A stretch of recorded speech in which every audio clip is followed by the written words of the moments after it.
Do you ever wake up in the morning and say to yourself, what in the world is going on? The whole place went to hell in a handbag and you don't even own a handbag. I'm telling you, if you want Xanax through your hearing aids, then this is the thing you should do. You should listen to the Randi Lupo Show because she covers everything from comedians to writers and everything in between. She's entertaining and informative at the same time. She's everything that you wished your mother-in-law would be, and she isn't. But Randi, she was born in Brooklyn, New York, a different Brooklyn than most, a two-bears old Brooklyn. Randi brings his unique outlook to the show, and Lord knows we do need a different outlook. So now, put down your lattes, get your fat ass sitting down wherever you are, because you're about to see and hear something you never heard before. And that's our host, Randi Lupo. Hi, everyone. Welcome to the Randi Lupo Show. Today in studio, I have a wonderful guest, Theresa Nance. Hi, Theresa. Hi, Randi. Thank you for having me. Thank you so much for being here today. My pleasure. The Theresa Nance is a minister, and she has her own ministry. It's called Theresa Nance Ministries. It's at 108 Hoover Avenue in Passaic, New Jersey. That is correct. And Theresa had written a book and has done a documentary way before Orange is the New Black, I'll say, and it is called A Story Seldom Told. And it's about women in the Passaic County Jail. And it is so well done and so inspiring. And I have to tell you, you are truly an inspiration to me. Thank you. I'd like to ask you, what made you become a minister? I'd like to say there was this Damascus Road-like experience where the Apostle Paul was knocked down off his donkey and, he saw the light. It wasn't anything that dramatic. I just knew. I wish I could give you a better description of why and how, or the 5 W's, who, what, where, why, and when. But I just knew it was just a calling. And I was already a writer, a prominent local writer in the northern New Jersey area. I was the first African American columnist for the Herald News, and so it wasn't wanting a name because I had one. If you know what I mean. I understand. I like that, but this, what I do for people, for God, is the most gratifying thing I have ever done, and I've had a number of careers or positions, whatever. Is this by far the most gratifying? Absolutely. That's very interesting. I like that. I like to hear that very much. You worked in the Passaic County Jail as a minister for these women. I was the first woman to become the chief chaplain of the county jail. I forget, 1996, whatever it was, and it was a co-ed facility, and so I ministered to both men and women alike. Right. But I guess my focal point was on women because with a guy that if we're going to be honest, we're going to really. I'd like you to be as honest. I'd like you to be very honest. If we're candid about this. When a guy gets out of jail, whether it's the Passaic County Jail, whether it's a state facility, or whatever, a halfway house. He always has somewhere someone will always tell him, listen, you can come here and, get yourself together and whatever, whether it's his mother, whether it's an old girlfriend, whether it's an ex-wife, or whether it's a new girlfriend, whether it's a cousin.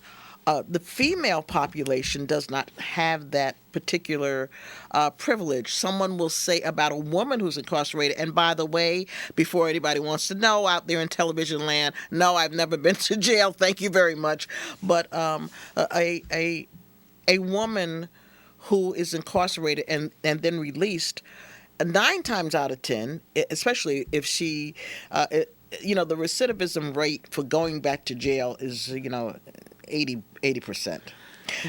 Why do you think it's so high? What do you attribute that to? Well, in the Passaic County Jail, most of the crimes are drug related. Right. And since people say, well, lock them up. Okay, fine, but I keep telling people, but they don't. They don't stay in jail. They get out.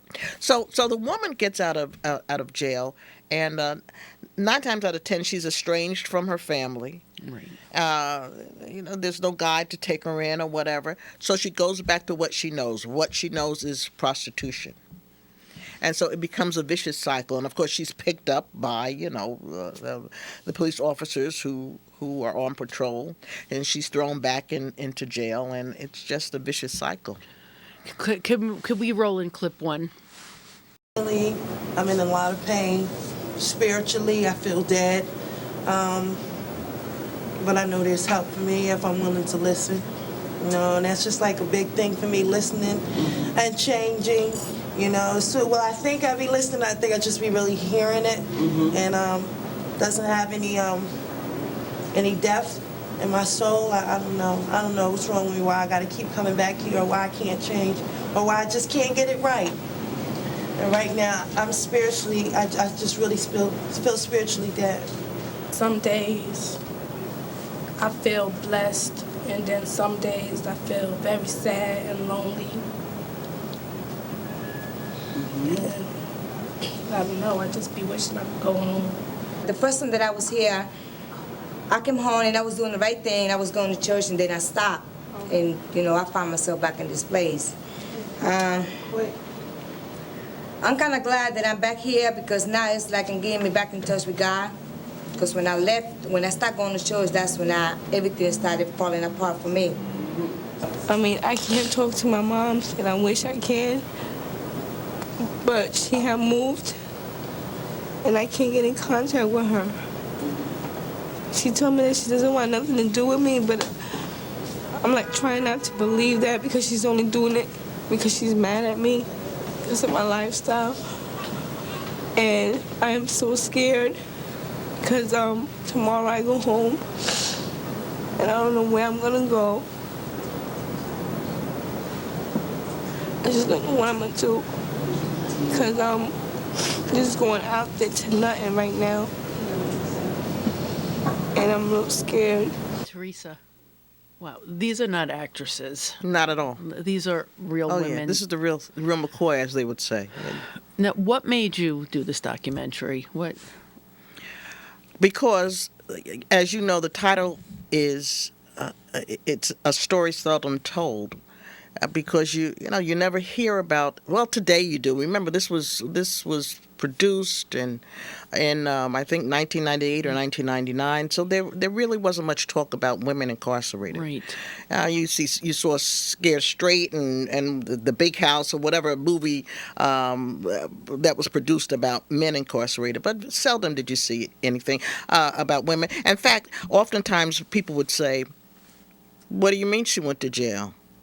Well, she's a mother. What are you talking about? Well, yeah, I know, but the kid's father is in jail too, and nobody discusses that. So there seemed to be the scarlet letter that women had to wear. If anybody read that wonderful classic story about Hester when she became pregnant, and then the townspeople made her wear the red A. Right.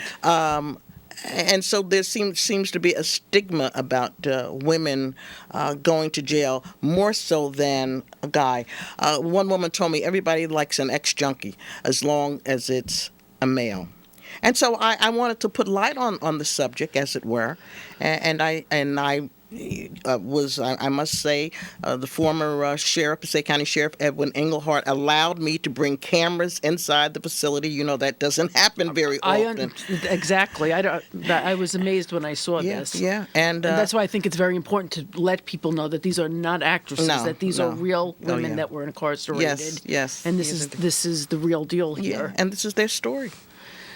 And I agree with you. The story must be told. Yes. Because they have lives. I mean, these are real people, and it makes me think, and I know you and I have discussed that there's a lot deeper issues here as to why these women got into drugs, why these women got into prostitution, right. and what do you think is the cause of this? Some of them have been molested as young children. And I suppose the experience, the experience had to be so traumatic that there's little self-worth in many of them. Some come from fine homes. And Donna, you saw the documentary. Donna said she wanted to know what it was like to be bad because she was bored being a good girl. I remember that. Pat, do you have the clip on Donna? You know what, Reverend Nance, what happened, speaking about me, when you do something, when you've been doing something for a certain amount of time, you know, like being out there in the world, so to speak, you know, in my addiction, I was used to doing something for, you know, for so long, the same way, and in my addiction, I mean, over 20 years, you know, I've been, you know, been caught up, you know, in my addiction. And what happened is, like, now that I'm on the other side, it's gonna take me a while to, like, you know, to do things differently, to be on time, to be responsible. And it's like I'm at a point in my life where instead of just hearing what's being said, I need to meditate on it, and I need to see where in my life I need to apply it, because there are a lot of things in my life that I need to have upgraded, you know, not for your sake, but for my sake. Right. Your incarceration, how long was it, 2 years? 2.5 years. 2.5 years. Did not affect your daughter. I said that's not so. Did I say that? Yes, you did. Oh, well, that was a lie, because I'm sure it did. As a matter of fact, I know it did. My daughter suffered tremendously when I was incarcerated. She went through being very rebellious. You know, her grades dropped. Her self-esteem shot down because of the problems that she was facing personally. So, Theresa, Yes. is there hope for these women? Absolutely. There's redemption, there's hope, but in the final analysis, I have to be honest, the onus is on them. You can have halfway houses or transitional houses. Yeah, you can have as many as you want. Eventually, after, you know, at the end of the day, the person himself or herself has to decide, I've had enough.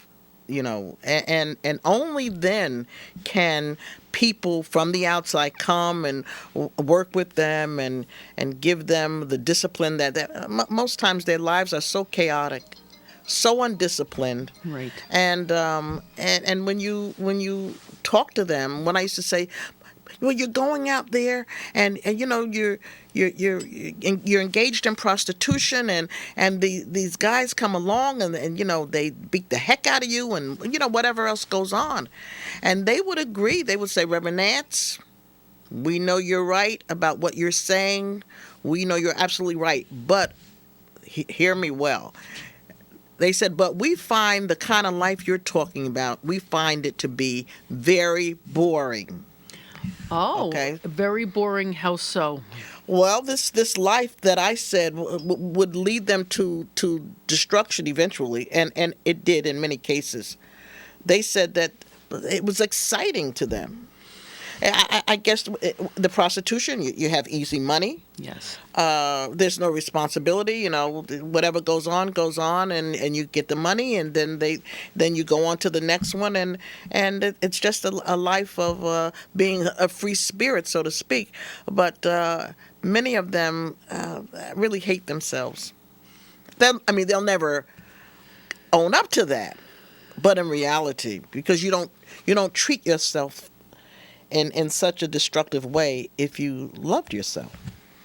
I hear you. Could I ask you? Can you give some examples of the type of life you explained to these women? What you told them, what you saw for them, and how they could do better for themselves? Well, what many people on the outside don't understand is these are some of the most brilliant minds you'd ever want to see. You'd ever want to meet. But do you think they're using their minds for evil instead of good? Well, Is this yes, one of the cases here? but what I'm saying, it isn't for a lack of intellect that they don't that they're not productive in life. Right. Because they're brilliant. One of them who died, her nickname was Skittles. I mean, she was a writer like you wouldn't believe. She could write poetry, and she just couldn't shake that drug thing.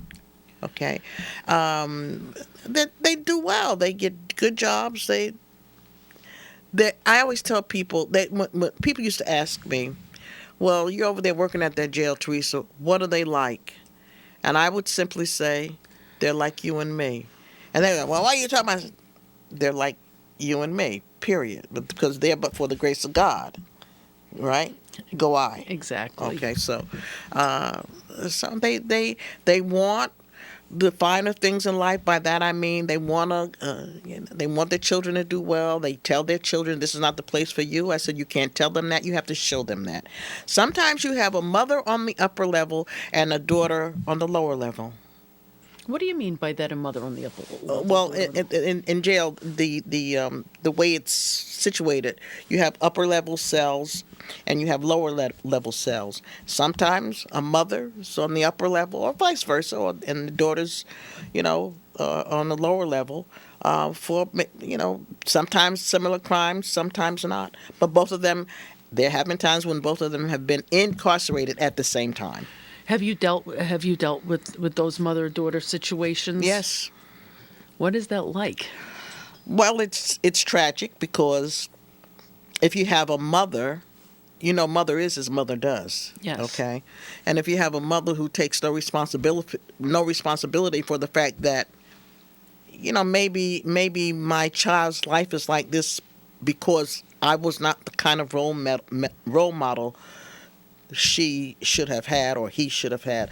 And then some of them, some parents, some mothers just, they're in the world of their own, and which is not good.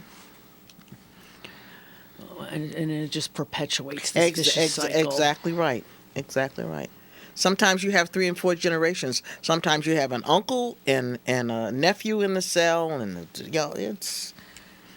it's terrible. I have to be honest with you, Theresa. I feel very emotional about this.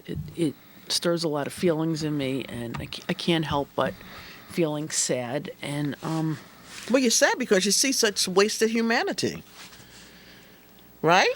Yeah, and I agree with you on so many levels that these women have talents. Talent galore. They have intellect, regardless of how they appear, regardless of what the dialect of English is. Right. You do know that they can be very capable. Absolutely. Of functioning. Sabrina has a voice like an angel. I agree. She sings beautifully. She's also a beautiful woman, and she seems highly intelligent. Yes, she is. All of the above. And I would personally, when I watch this, I would just love to see these women do well. And I'd like to know, how did these women do? Sabrina jail? is they call it their journey. It says, well, this is your journey, and when they fall, well, this is where she is in her journey right now. So, Sabrina's journey, as far as I know, is good now. She did have a relapse. It didn't go well. She didn't fare well, but she got it together yet again, and she seems to be doing fine. Donna's doing fine. She moved to Mississippi. Doing quite nicely. She was very active in the Narcotics Anonymous organization, and that seemed to help her, gave her a sense of purpose. Absolutely, and isn't it also a huge support system, Absolutely. which people need? Yes. So that was her saving grace. The one who said, I'm getting out tomorrow. My mother moved and didn't tell me where she was going. I believe last time I spoke with her, she and her 6 children were back together. They were reunited. She was doing well. She looked fine. She looked fabulous. So there are a few who make it through the maze. Not enough, because some of them figure, well, what's the point? Life has I guess, given them such. But certainly they're responsible for the choices they make. Don't misunderstand me. Right. So in other words, you're not giving them a free ticket. No, there's no free ride no way. here. You are holding them accountable. Absolutely. For the decisions and choices in life. Yes, because ultimately they decide what they want to do or not do. Right. Nobody makes those decisions for them, and they're very stubborn people. So if they didn't want to do something, even if it was good for them, they wouldn't do it. I hear you. Pat, can we roll in another clip, please? What was it like during the time your mother was away for 2.5 years? It was easier than I got now, because... The time was easier? then than it is now that she's home again. Why so? Because I used to get away with a lot of stuff when my grandmother bring her through a lot of stuff. I always got good grades, but it was my attitude. Every time I go see her, she'd tell me, I'm coming home, I'm coming home, I'm coming home. You went to see her every weekend, at downtown. the Passaic County Jail. And at Clinton. And at Clinton. So how did you feel going in there? I mean, did any of your friends know that your mother was incarcerated? No, my teachers knew. Did they? My guidance counselor did, because that was my first grade teacher. Mm-hmm. Did she talk to you about it? Yeah, she talked to me about it. What would you tell other children who have parents inside the walls of a penal institution? What advice would you give them? How would you tell them to handle that kind of thing? Tell somebody so that maybe that person could get your mother help. Wow. Hey, Theresa, this is I'm a little bit speechless to see someone's child talking about their mother who's incarcerated. It's a very difficult situation. And is there hope for children whose parents are incarcerated? Is there any special help out there for them, so that they don't repeat they don't go down the same road, down the same path, so to speak? Here again, you can only be a support system to someone who allows you to be a support system to them. If that sounds kind of silly, but I don't mean it to sound silly. You want to put your arms, so to speak, around them and say, I'm here, during this trying time. Sometimes it works and sometimes it doesn't. I believe it all depends on how much these children have been through, how much they've seen. I used to tell the girls when I would talk to them, listen, everybody's human. You're not perfect. But your children shouldn't know just how imperfect you are. I mean, they don't have to know everything you're doing. And some of not the women that you see on this film, on this particular film, some of the women had children who would cross the street when they saw their mothers coming, just so they wouldn't have to speak to them. They were so embarrassed about their mother in and out of jail. After all, kids know. And they tease another child about the person being about the mother or father being incarcerated. Of course, kids will tease in any situation. Take a situation like this, and it's magnified. Absolutely. And there was a store downtown in the city of Patterson who had one of the inmates' photos blown up, had her picture embossed across the wall, and it said, this person is not allowed in this store because she was a booster. A booster is someone who steals, a shoplifter. Okay, and of course, when the daughter or daughters, go inside the store, or if their friends go inside that particular establishment and they see this woman's face, up there on the wall, and they know whose mother this is. I mean, this is absolutely devastating. It is absolutely devastating. Theresa, it's so interesting how you did this in 1998. I think it came out in 1999, and called A Story Seldom Told, and it needs to be told. And now we have that series on Netflix, Orange is the New Black, that portrays women in jail. And I just think it's so interesting how that's very popular now and very well done, I have to say. And I saw yours before, and I almost want to say to you, I feel like this is your time, to promote this, because because I feel like it's so important for people to see real women and real women's lives and how their Right. lives and how their families have been affected. And I go back to what we talked about earlier, the fact that the women in your documentary, the women in your book, they are not actresses. These are real people. And I made that clear at the outset of the film. I said, these are not actresses. These women, they didn't don a prison uniform. I mean, this was their attire because they were in Because jail. I really look forward to your documentary being out there and exposed more and for more people to see, because I think it's a very, very important story. Well, we're gonna do more marketing and more promoting. I kind of put it to the side to do other things, but.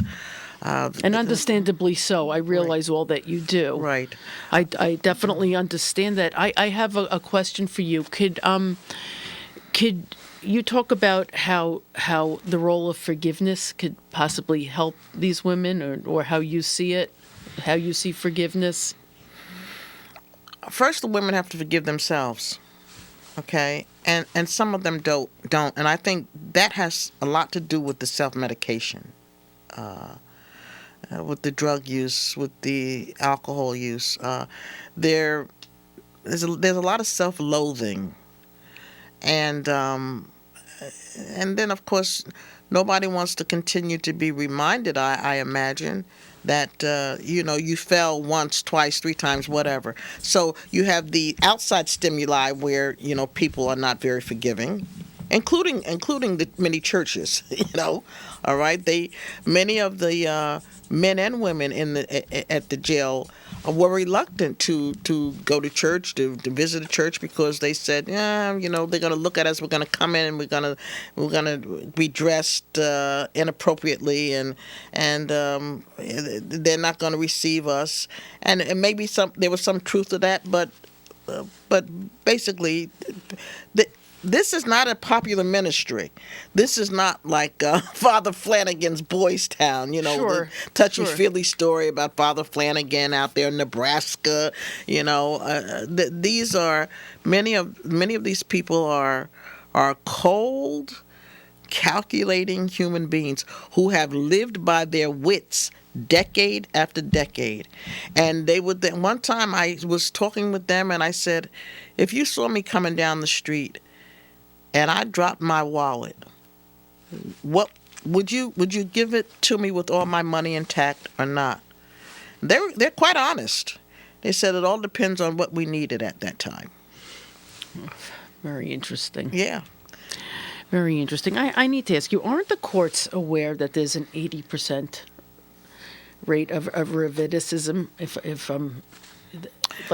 Do they realize this? Yes, Is this a absolutely. money-making thing? I want to know, what do you think about that? Do you think rehab would be better than jail?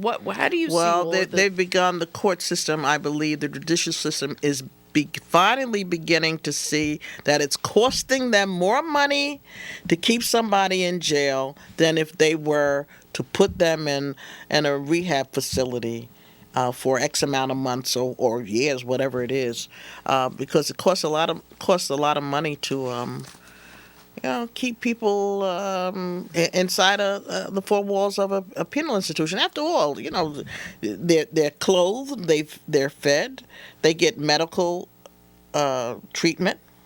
So you will find that the especially on the county level, the jails fill up in the winter, Right. during the winter, because some of these women have nowhere to go. They'll commit a crime, and they know the system like the back of their hands. So basically, are you saying they're committing a crime to get shelter? In the winter. And of course, in the summer, they don't need it. They'll sleep in the park or whatever. But during the winter months, yeah, some of them will commit a crime so they can come inside and stay warm. And they know just about how much time they'll have to serve based on what the felony is, and then they're out and about and whatever. Yeah, it's And in fact, when I was in chapel, and some of the guys would come to chapel, and I would always make sure I'd read the sports page to see what was going on there, and so I could relate to them. And Sure. And I don't know what game it was, this summer, some baseball team, and one of them said, "Oh, Reverend Nance, I wanted to show you a clipping out the paper, but I left it back at my house." I wanted to cry. He meant his cell. Okay, and he was so institutionalized that he this is his home. this- This is his home, Okay. as far as he's concerned. Right. He said, "I left it and you back heard at it. my house." Yeah. Oh, it breaks your heart. And some are really institutionalized. They cannot make it on the outside. They're just, in order to protect society and themselves, they never need. This is a terrible thing for me to say. Some of them need to remain incarcerated because that's the only way they're going to stay alive. Okay. This is their Because today, if I may, people are getting tired of getting ripped off. Whatever your problem is, drug addiction, whatever. You had a bad father. Right. You had a rotten mother. Whatever the situation is, people are tired of getting ripped off, and they don't want to hear about your horrific childhood. Right, your sob stories. All they know is that they go to work every day to put food on their table, and they have their own problems, and yet they never snatched somebody's pocketbook. They never broke into anybody's home, and so they don't want to hear the excuses anymore about why these things are happening. And I'm not a big fan of the NRA, the National Rifle Association, but more people are getting strapped, as they would say, because they're fearful. Understandably so. Could we roll in the next clip, please? As I'm sitting here and I'm listening to everybody, every word that comes out of everybody's mouth is something that I want to say. It's like, through all of y'all, it's a part of me. I mean, everything that you said is the same feeling that I feel. I just lost my mother, and you asked me, how does this affect my family? They had to pay for my mother's funeral. Then I went in the hospital. I had a tumor. I just had a tumor in April. I'm in the hospital. While I'm in the hospital, I just lose my lover. I'm in the hospital. I get out the hospital.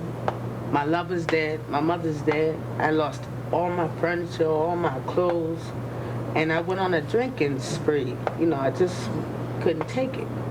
And you asked me how does this affect my family? I'm the oldest. And in a lot of ways, I'm the big baby. I keep messing up. And I always wondered, how could I give back to the world? How could I give back to the kids? How could I express my opinion, let these kids know what they should and what they should not be doing? And surprisingly, here go a camera in my face. I only been here 2 days. And here go my opportunity. Things do work for a reason. And I just feel it's going to work out for me. Change. Time for you to make the change.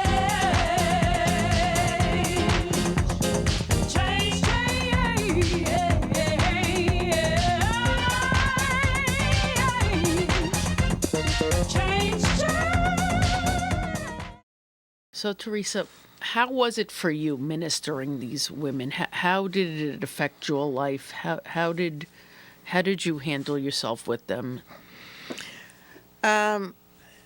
You feel, obviously, you see this fallen humanity, and anyone with half a heart is saddened by the fact that, when an officer says to an inmate who's being released, okay, see you in a couple of weeks, people think the officer is being nasty or sarcastic, but he or she knows that they're going to see that person, in all likelihood, in a couple of weeks they'll be back. Right. So I certainly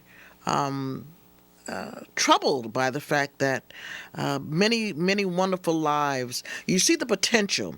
You see, in when they're incarcerated and they go through the withdrawal, system of either alcohol or whatever narcotic is, and then, as they say, they get their weight up, and they feel good because they're resting. See, when they're on drugs, they're running 24/7 because they're always looking for the next hit, and so they're out in the street all the time, whatever the weather is, and they have these great dreams for themselves. People on the outside don't believe that these people have dreams for themselves, Right? And for their families as well, but they lack the discipline to follow through because they're so used to everything being a quick high, a quick fix, that they don't understand. In order to get well, it takes time. I used to give them the analogy about coming out from under a rock. If you've got a rock over you and you're coming out from attempting to come out from under that rock, and I said, I would ask, so what happens when you're trying to get from under the rock? And then they would answer. They said, well, sometimes you get scratched or bruised. I said, exactly. So you're trying to come out from under this rock of drug addiction, and sometimes you're going to get scratched and bruised and rejected, and all the other things. But the bottom line is, you want to come out. And in doing so, you become the victor. And I said, well, you don't have to. I never did drugs. Not because I'm so wonderful. I always used to tell them I didn't do drugs because I knew myself. Yeah, I'm a product of the '60s, so it was a crazy time back then. Sure. And I didn't do drugs because I knew I would be the best junkie out there. Because anything I do, it's 100%. Right. So I wasn't curious. I didn't know weed, anything, because I knew myself. So I guess I'm saying all that to say, you have to know what your body and what your psyche can handle. And if you can't handle, or you think you can't handle whatever it is, then you have to leave it alone. And of course, I understand it's easier said than done. Right. I don't know. I'm glad that you have this knowledge of yourself, and I just wish more people. Well, over years, it's not. It doesn't just happen. You years of you want. Life is pretty mundane. I flew. I've done public relations. I did an article for the Air Force, McGuire Air Force Base, and we went to Europe. I had never flown at night over the Atlantic Ocean. Okay, and I was very nervous, to say the least. And one of the guys who was going said we were going to make a pickup from the Reinhardt Air Force Base in Germany, right around Christmas time. And he said, "Oh, Theresa, flying is very boring." He said the only time it's not boring is when there's turbulence. So I tell people life is very much routine. You get up every day. You take care of your biological needs. You go to work or you go to school. You come home. You have your dinner. You watch television. All right. You get your shower. You go to bed. You get up. It's pretty much. And when it's no longer boring when an unexpected event occurs. And then you have to decide how you're going to act or react to that unexpected event. And that's where the rubber meets the road. I hear you. And in closing, you said you do keep in touch with these women? Some of them. Some no, because some have proven to be just what people said they were. Okay, and so in order to protect myself, no, I don't want to deal with them anymore. And it's not, I don't hate them or whatever, but most people don't want to be bothered with these people because, and when I say these people, I don't mean that in a derogatory way. Most people don't want to be bothered with people who have been incarcerated. And so when you really stick your neck out to give them the chance they say they want, because they're always telling you, we just want society to give us another chance. And so you move forward to do that. and then they rip you off. Not all of them, but many of them. So I'm very cautious about what I do and how I, allow myself to be vulnerable. I'm certainly Makes not. sense to I'm me. certainly not naive anymore. You can't. Okay. You can't be. They doing taught this. me well. Right. But there's others that you feel They've done well. beautifully. I also taught at the college. I've been a college professor, and one was in my class and I didn't know it, and she came up to me and she said, Reverend Nance, you don't remember me, but she said, I was in the county for about 3 months, and she said, I never went back. She said, but I have a job now. I bought a house, and I was elated. Of course. How gratifying is that to hear? That's the only gift you want from them, that they get their lives in order. Listen, that it's just wonderful. And there have been a few who have done just that. And I'm glad I had a little part to do with their life. I think that's terrific that you took your time and you went in and helped these women. Well, I was there. I don't know how much I helped, but I was there for them. And that's all you can do, be there for someone, whether it's people incarcerated or just somebody who has a problem. Yeah, you're just a fellow human being. And sometimes you're just there to listen, not even to lend any advice. Do you feel that listening is what people need the most? It's key. Because sometimes they don't want you to say anything. They don't want you to tell them, you shouldn't have.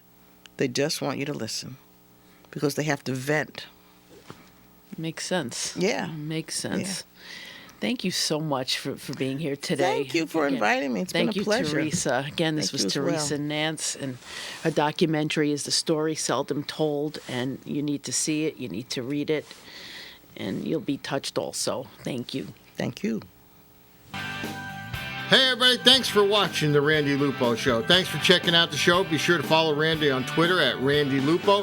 Visit her website at randilupo.com. Thanks to Broadband Box Office and VK Media. Have a great evening.